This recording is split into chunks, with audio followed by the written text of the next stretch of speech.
भाऊ, सोलापूरच्या IT park बद्दल आणखी एक मोठी गुड न्यूज आलेली आहे, काय सांगाल? खास करून मी राज्याचे मुख्यमंत्री देवेंद्र फडणवीस साहेबांना मनापासून धन्यवाद देईन की ज्यांनी जो शब्द सोलापूरच्या जनतेला दिलेला होता तो शब्द पाळण्याचं काम त्यांनी केलेलं आहे.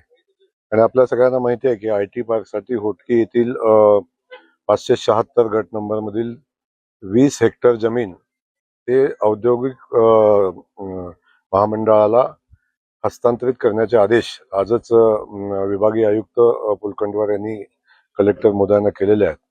आणि आता ही जमीन औद्योगिक विकास महामंडळाकडे जाईल आणि खऱ्या अर्थानं आयटी पार्कचं काम प्रत्यक्षात चालू होण्यासाठी मदत होईल.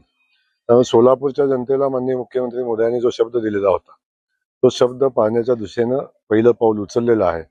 कारण आम्हा सगळ्यांना, खास करून मुख्यमंत्री महोदयांना याची जाणीव आहे की सोलापूरच्या जनतेनं प्रचंड मोठा विश्वास आदरणीय मुख्यमंत्री महोदय आणि भारतीय जनता पक्षावर टाकलेला आहे. आणि त्याचाच परिणाम म्हणून आपण बघतो की सोलापूरच्या जनतेनं भरभरून भारतीय जनता पक्षाला दिलेला आहे. सोलापूर शहरानं दिला असेल, सोलापूरच्या ग्रामीण भागानं दिला असेल, त्या सगळ्या जनतेनं खूप मोठं प्रेम भारतीय जनता पक्षाला दिलेलं आहे. आणि सातत्यानं आमचे स्थानिक आमदार देवेंद्र कोटेजी असतील, आमचे स्थानिक आमदार असतील, सातत्याने या गोष्टीचा पाठपुरावा करतात आणि खऱ्या अर्थानं त्याला यश आलंय. विमानसेवा यशस्वी झाली, आता त्याच्यानंतर हे मोठं पाऊल आयटी पार्कचं आहे असं म्हणता येईल? अनेक गोष्टी आपण पाहतो की विमानसेवेपुरता मर्यादित विषय नाही. विमानसेवा चालू झाली, समांतर पाईपलाईनचं काम झालं, आता शहरातल्या इंटरनल पाईपलाईनचं काम आता जवळजवळ त्याचं एस्टिमेट वाढून आता 1200-1400 कोटीच्या आसपास गेले. तेही काम आम्ही प्रत्यक्षात काम चालू करण्याची प्रक्रिया आपण चालू करतोय.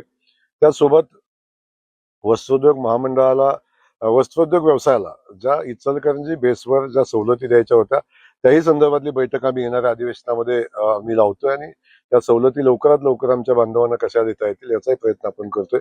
त्या अनुषंगानं जो आयटी पार्कचा शब्द आम्ही दिलेला होता तो आयटी पार्कचा शब्द पाळण्याचं पहिलं पाऊल माननीय मुख्यमंत्री महोदयांनी आता टाकलेलं आहे.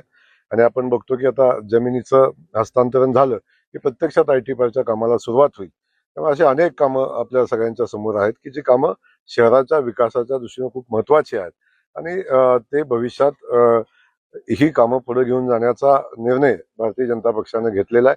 आणि सोलापूरच्या जनतेनं जो विश्वास टाकला तो सार्थ ठरवण्यासाठी आम्ही सगळे प्रयत्न करू. निवडणुकीत